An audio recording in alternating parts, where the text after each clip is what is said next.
Straight Shift with the Car Chick, the podcast that's all about cars, buying, selling, fixing, and driving, and sometimes pretty fast if you're the car chick. Now, here she is. Hey folks, and welcome back to the Straight Shift.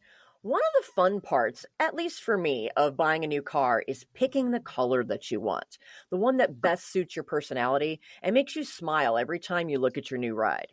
I do have an old podcast as well as a YouTube video that talks about what the color of your car says about your personality. So I'll put links to both of those in the description if you want to check them out. There's a whole psychology behind it. But gone are the days of, you can have a car painted in any color you want as long as it's black, paraphrasing Henry Ford. Not only do they make cars in just about every color of the rainbow today, but they have these special metallic paints that literally sparkle in the sunlight. And recently they've come out with these new matte paint colors that are very popular, especially the matte grays. I have a lot of clients ask about those new matte colors and how well they hold up over time.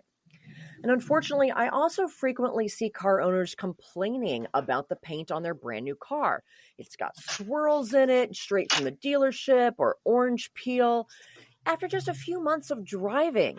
So they call me to ask, why is this happening to my brand new car? It didn't happen on my old car. So in today's episode, we're going to talk about why modern car paints suck. What does that mean for you as a car owner? And what can you do to keep your new car from looking like a Jackson Pollock painting? Let's get into it. I don't claim to be an expert on car paint or on detailing. My Mini Cooper is fully wrapped for my business and brand, so I haven't even seen the paint on my car in a good 10 years. So anytime I have questions or when my clients has questions about how to keep your car clean, how to protect it, I call my detail guy, Jonathan Stevens of Carolina's Finest Detailing in Monroe, North Carolina, better known as Dr. Swirl Killer. Hey, John, welcome to the Straight Shift. Hey, Leanne, it's been a while. Hope you're well.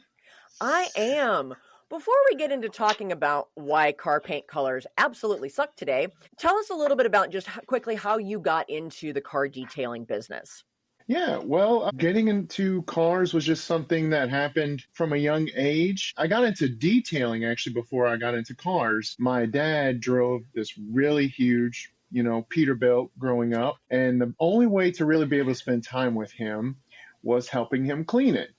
And just through the years, I was always very interested in how to make this more efficient because it sucked. In the Louisiana sun in the summer, sweating. And so just from there, it progressed into learning how to wash cars and that. And through that, I became a car person. I really enjoyed making paint sparkle and making vehicles look really good. And so in some way, shape, or form, I've been doing detailing since I was a 10, 11, 12-year-old. Slave labor, basically. But hey, you've turned it into a great business. Yeah, and funny story, detailing wasn't my profession of choice. In my old life, I was an IT guy. You and me both, man. You and me both. Yeah. We all escaped corporate America. Yeah. I put myself through college, washing cars and that. And even when I was in IT as a side gig, detailing was car part money. Car part money is key. Absolutely. Yeah, absolutely. Well, tell me, what is it? Why does it seem like modern car paints just aren't like they used to be? I mean, when I was doing the Rust Rescue TV show on the old classic cars, even things that we would rescue from a field or somebody's barn to restore, you would still have to spend days and days sanding off that old paint. And now it seems like you can sneeze on it and it's just gone. What changed? So over these last, let's say, 10, 11 years, as auto manufacturers have made that transition into water-based systems, and then the costs of everything has gone up. You remember cash for clunkers, right? Oh, painfully, yes, painfully. Well, ever since then, new car pricing has gone up, used car pricing has gone up, and so manufacturers have tried to find ways to cut corners to keep prices somewhat competitive, and one of those ways was thinning the finish. And Wait, water-based, let me put on my shocked face here. And these newer water-based systems, they look amazing, right? Like, these deep new pearl paints and, the BMW and Mercedes frozen finishes, they look amazing, They do. but they are thinner than ever. They're more fragile than ever before, unfortunately. Well, the water-based paints are just softer in texture, so they just don't get that hard finish that the old lacquer paints or, our good old lead-based paints Yeah. used to do. So it makes sense. I mean, I know we used to measure the depth of the paint on a car when we would go to auction to buy used cars. We'd have a paint meter and we would measure the depth of the paint all around the car to see if any panels had been repainted. Hmm. And we used to see a normal reading on a car that had not been repainted was between 4 to 6 mils. And now it's maybe 2 to 3. So it's a good half the thickness that it used to be. And it's getting even harder now. Now you need to have a really specialty paint meter to read these, thin aluminum skins, and the paint is so thin everywhere. That's the other thing. We're seeing this. A lot of people nowadays really notice that orange peel effect even more now because of how thin the paint is. What causes that orange peel? I used to think it was just because the environment they painted the car in was not Hmm. perfectly clean. Like normally when you paint a car, especially at a factory, that room has to be like a surgical room. It has to be absolutely pristine because any little microscopic pieces of dust, even air moisture, God forbid any oils from your skin, anybody painting cars has to scrub down like a surgeon and keep that room clean, or you would get that texture in the paint because of the impurities. But what I would think the rooms are so clean now. So why are we seeing so much more orange peel? Well, so the rooms being clean actually doesn't have any effect on the orange peel. Really? The rooms being clean is what helps prevent, the little dirt nibs and the fish eyes, the impurities you see in the finish. Contrary to popular belief, paint doesn't lay 100% flat when it's sprayed and once it's cured. So that orange peel effect is basically just how the finish after it's sprayed, it's still somewhat bumpy in essence, which gives you that orange peel effect. That effect can be removed, right, by wet sanding, rotary buffing, and stuff like that. And that's something that, I do often on a lot of these nicer rest of my cars and show cars. But that's definitely something I don't recommend on a lot of your new vehicles, especially if it's going to be daily driven. Yeah, because it's not going to put you put a wet sander on it and boom, it's like it's gone. Now you're down to the metal again. Yeah, it's like a lot of times I'll get clients in for scratch repair, and generally I don't really like going anywhere more aggressive than 2000 grit sandpaper to remove any scratches, unless we're going to put paint protection film over that area, just because once you sand that one time, you've already really thinned that paint out. Yeah, and they're only doing like a single layer of paint, it looks like, in the factories. They used to put multiple layers on and the Hmm. multiple layers of clear coat. So just so people understand kind of what the process looks like at the factory, and obviously every manufacturer has different ways of painting cars. But the way it's done mostly today, especially since we are talking about using water-based paints, more environmentally friendly, not just paints, but ways of applying the paints to reduce the CO2 emissions. So it's definitely not the way it used to be, and it's all robotic now for the most part.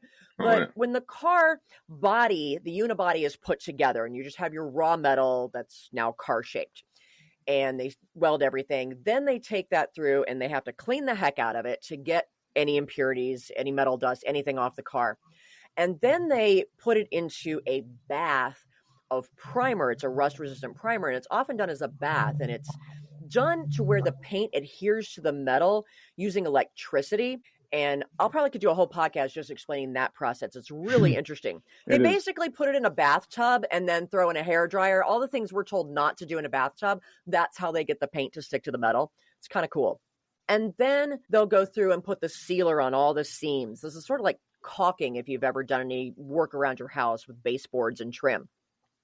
And then they will put on a middle layer of paint. This is kind of the undercoating. So it's either white or a light gray or a dark gray, depending on how vibrant or how deep they want that final paint color to be. Then they'll do the final actual color of the car and a clear coat. but it's just not that many layers. And as you said, the paints themselves are so thin that it's no wonder that these paints are not holding up over time. Absolutely. Now, what about these new matte paints? They're so popular right now. I personally like them because I kind of like it, just gives it a little bit of a badass look. I love the flat grays, but there is some concern about how will those hold up over time. How are they different, and why might they not last as long? Yeah, I especially love BMW has a frozen blue Ooh, yeah, that that one's is really so pretty. beautiful, and it looks really amazing on some of their cars. So the big difference about these matte finishes is if you get a scratch, we can't touch it up, and we can't wet sand or buff the vehicle in any way, shape, or form. So that's the biggest drawback, in essence, in buying a car like that compared to, an everyday car that has a regular gloss clear. If you get a scratch in the parking lot, we can, touch it up, wet sand it, do our best to make it look like it never happened. You can't do anything like that on these frozen and these matte finishes. So So they I don't always, have that clear coat on the top. Do they not have a clear coat at all, or is it more of a matte clear coat that's just not as durable? it's a matte clear coat Okay. rather than a gloss. And so if you polish it, it's going to turn a weird color. Yeah, it's I've gonna actually, kind of look like an oily finish or something because part of it yes. got glossy and part of it's not. Yes. So as far as like everyday care, that's the biggest difference. You can still, wash it, you ceramic coat it, put paint protection film on it. We have matte paint protection film, for these cars. I always tell my clients, if you're going to buy a car with a matte finish and you're going to daily drive it, at least PPF as many of the high wearing areas as you can, because like I said, they can't, if it gets chips, we can't touch it up. We can't buff it. And I recommend to people, if you're driving anything every day and you want to keep the paint looking nice, you need to absolutely put some sort of additional product on it. So, now you're spending even more money on a car that's, gotten too expensive in the first place. But with these paints not being of the same quality and not being applied the same way, it's going to reduce the resale value of the car because it's just not going to look as nice. We want to get as much out of the car as possible, especially if it's leased and you're trying to do the lease turn in and they're trying to ding you for every little stupid thing. It's important to keep the car protected because we're just not getting that from the factory. Thank you very much. Now, talk to me about ceramic coating versus the paint protection film. What does each one do and when do you need which one? Because I think it creates a lot of confusion with people not understanding the difference. Yeah. So paint protection film, think of it as a thick, clear sticker, right? And that sticker goes on high wearing areas of your vehicle. So if you daily drive your vehicle that sees a lot of highway, areas you'd want to put that film would be like your front bumper, your hood, your fenders, your headlights, maybe A-pillars, rocker panels, areas that would be really susceptible to damage from road debris every day while daily driving. So PPF's main job is to prevent damage from rock chips and road debris. So they would actually put the little dings in the film and not actually go all the way through and put those dings in your paint. Gosh, Correct. I remember when I had a 2005, what was that? Oh yeah, it was the Infinity sports car. I don't know why I had a blank on that. But of course, black. And literally on the way home from the dealership, some truck kicked up a rock and put a nice old chip right above my windshield. Like the car literally had 22 miles on it, and that happened. I was like, oh. And that's not a place you normally put film, but it's just so frustrating when that happens, to your brand new car. But, I got used to the front of my cars that I took on the track looking like they had been constantly sandblasted because they were sandblasted. But, we didn't bother putting PPF on our track cars, but it's so easy to get that just from driving every day because our roads are just, especially with all the construction that we have going on, there's so much crap that your car literally does end up looking like it went through a wind tunnel with a sandstorm. It's crazy. And the amount of construction vehicles on the road, especially, in our Charlotte area, every day. I posted an image on my Facebook like a year ago. of just the back of a dump truck and said, if this is your nightmare, you need PPF. Absolutely. Well, now what about the ceramic coatings? Yeah, so think of a ceramic coating as a wax on steroids, right? So the ceramic coating goes on the whole exterior of the vehicle, and we can ceramic coat the paint, plastics, we can even ceramic coat glass. A ceramic coating lasts for years, whereas a wax would only last for months. Ceramic coating gives you an amazing gloss, and coating is hydrophobic or hydrophilic, meaning it beads water really well or it sheets water really well. And what that means is your vehicle stays cleaner longer. And a ceramic coating is very chemical resistant. So it's a sacrificial layer protecting your car from the sun, bird poop, bugs, tar, sap, which is common here, all the pine trees in that. Oh, yeah. Yeah. And so those properties just make the vehicle really easy to clean. So every 3 months, you're not out there having to wax your car. Wash it and go. It's protected. It has an amazing gloss, and it just helps maintain your value. We have specialty coatings designed for wheels and calipers. If you have a Mercedes, BMW, any type of luxury vehicle with those big soft brakes, Oh, yeah. If you ceramic coat your wheels and your painted calipers, it makes cleaning them so much easier. Oh, gosh, because one of the worst things to try and get off of cars, the wheels, is brake dust that has now been caked onto that metal from the heat. That's why I have gray wheels on my car, because it hides the brake dust so much better. Not that I use the brakes a lot on my car. I think brakes are for sissies, but Yeah, it's amazing technology. It's an investment into keeping your car looking good. I mean, look, we are keeping our vehicles so much longer now. Yeah. Look, we have car loans for 72 and 84 months now. Vehicles are more expensive than ever, and your finish is more fragile than ever before. So it makes sense to at least make an investment into at least a ceramic coating to protect your car and just make it easy to clean. That's the biggest thing. And vehicles are so big now. I'm 6'2". I have all the proper platforms. I've got the pressure washer. I've got all the setup.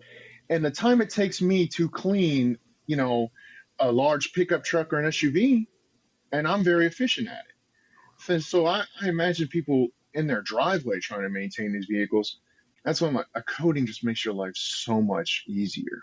Absolutely. I mean, not everybody has the luxury of just, cleaning a little Mini Cooper, which I actually have not been very good about lately. So, tisk. But I mean, yeah, we don't have the time. And if you're going to be investing, especially if you're getting, a luxury car, you decide you get one of those cool flat paints, you're already spending, 40, 50, 60 plus $1,000 on the car.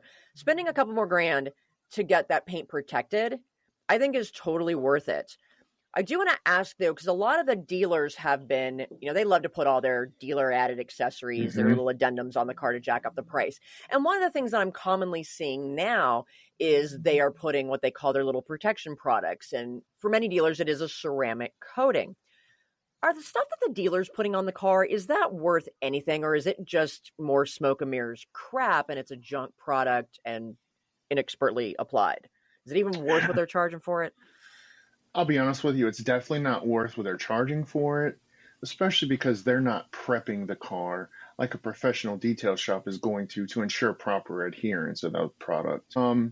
It's let's call it a money grab, right? Of course. We all know that nitrogen in your tires doesn't cost $200 to $300. No, at least it's useful, but it does not cost that much money. Yeah. All these things, it's the dealers right now are having to find other ways to make money on the vehicle. So because ceramic is such a hot term and a hot word now, they're jumping into it. And I'll be honest with you, it's nothing like you would get from a professional detail shop. Matter of fact, there are a lot of amazing over-the-counter coatings available. We have a lot of DIY people out there.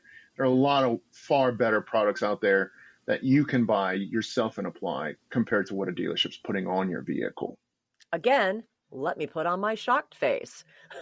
One of the things that we always talk about, and you and I, when we're joking around, and of course, my nephew owns a detail shop in Hendersonville, North Carolina, and he complains about it all the time.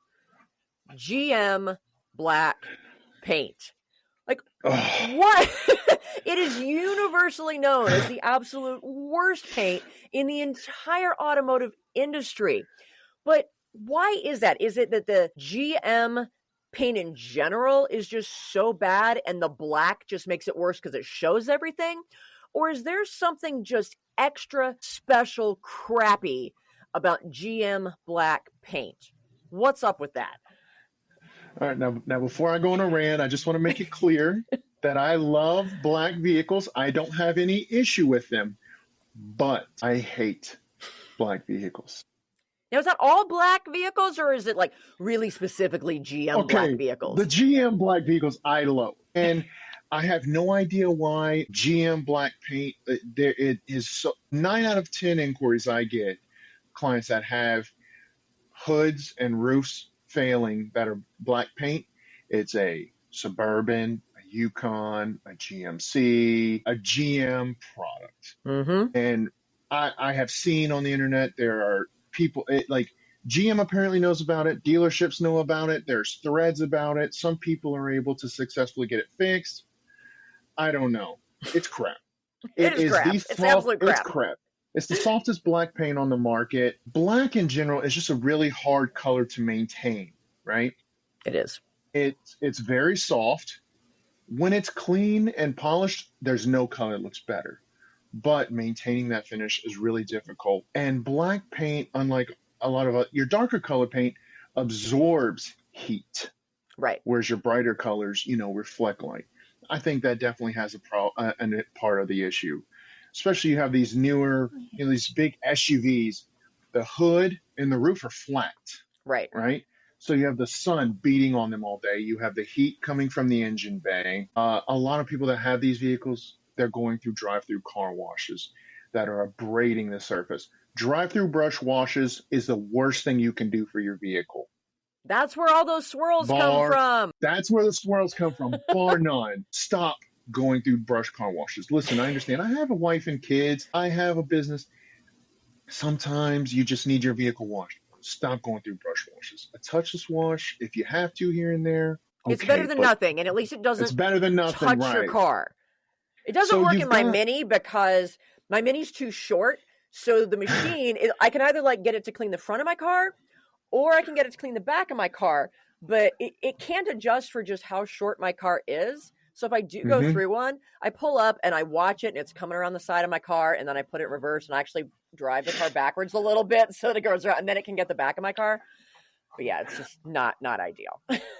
So you have so many things working against you, with these vehicles. Again, the color, the size of the vehicle, going through brush washes. And if you're not putting at least a wax or sealant on that vehicle multiple times a year to protect from the sun. And so all those problems equate to early clear coat failure. And I see it constantly. I get at least 3 to 4 inquiries about GM black paint and failing, at least 3 to 4 a month. Well, hey, this is why you have a successful business. Car manufacturers are keeping you and all the other good detailers out there plenty busy. And once clear coat failure has started, we cannot stop it. There's no magic wipe on clear, contrary to what you see on TikTok, that will fix this. The best cosmetic fix that we can offer is gloss black paint protection film, or you can go with gloss black vinyl. The gloss black paint protection film is going to look more like the finish and gives you more protection compared to a vinyl. Otherwise, the only other proper fix is going to a body shop and having those panels repainted. And that also lowers the value of your car because now the car has been repainted. And so anybody you're selling it to, at least that knows how to look at cars, thinks it has been in an accident and then it's been repainted due to needing repairs. So yeah, it sounds like you can't really win unless you just kind of start, if you buy a new one, go directly from the dealership to your good detail shop and have all of the things put on it to protect that paint as best you can. But hey, at least it has paint on it. So last episode, I spent a good amount of time commenting, shall we say, colorfully on the Cybertrucks. That's just bare stainless steel. What can you even do to one of those? There's no paint. There's no clear coat. There's no nothing. It's bare metal. Brilliant idea. You mean my refrigerator on wheels that holds my beer? No, I don't think it's that cool. It's more like your dumpster on wheels. Well, I've seen that meme. Is there anything that you can do? I mean, assuming that you do get one of these, I know a lot of people do have them wrapped.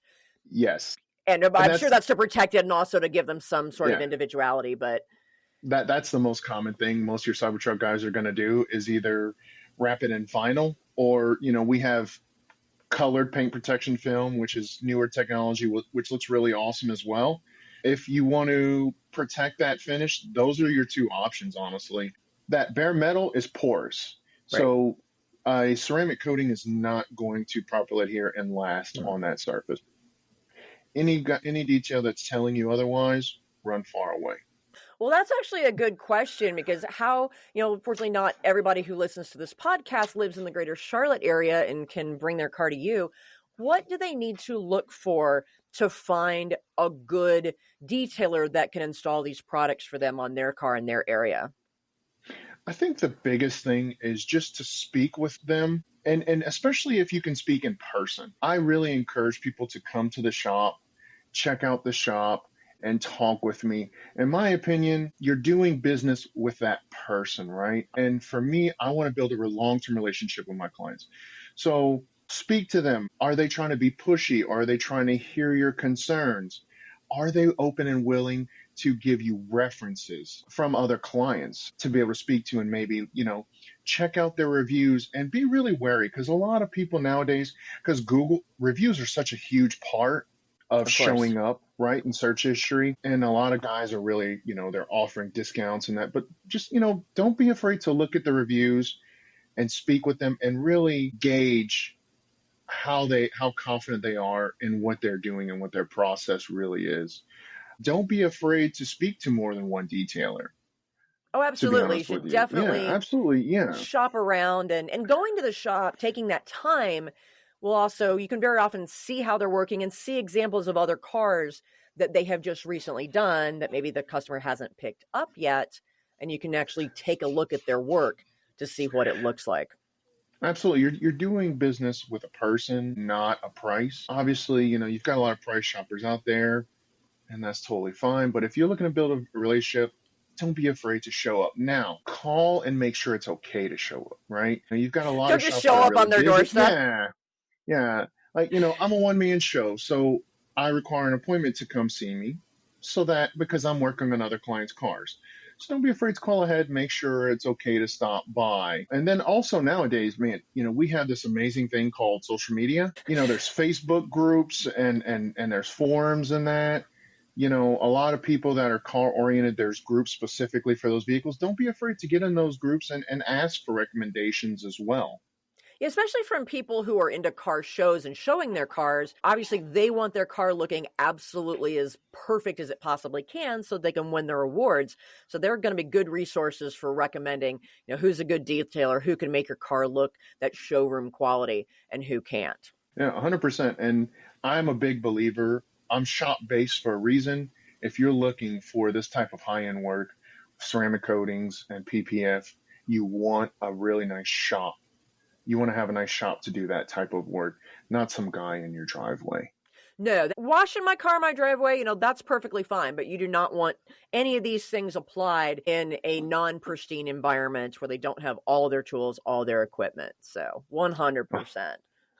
Definitely. Well, thank you so much for joining me, Swirl Killer. I love that moniker there. And it's so appropriate because I have seen your work and it's freaking amazing. So how can people get a hold of you?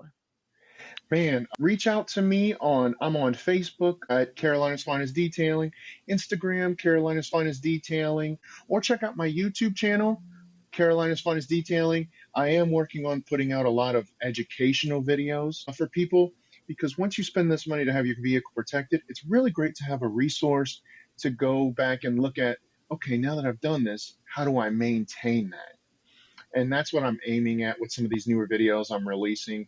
And I love educating people. So don't feel like your question is stupid. The only stupid question is not asking. If you're looking to, if you have questions about film or coating or products, please reach out to me. I'm going to put a link to John's website, Carolina's Finest Detailing, in the description as well. Definitely check out his educational videos if you want to learn how to keep your car looking great and protect it so that it holds its value and it's something that you're going to be proud to take your coworkers or your clients out in. I don't think they're going to want to get in mine right now. Maggie is a little dirty, I have to admit. Yeah, Tisk, I got to get on tisk. that. Tisk, tisk. I know. Well, thanks everybody for joining me on The Straight Shift. Until next time, drive safely. We're out of here. The Straight Shift podcast is copyright Leanne Shattuck, the Car Chick. All views expressed by guest and or co-hosts are those of the guest and or co-hosts, and not necessarily those of Leanne Shattuck or the Car Chick.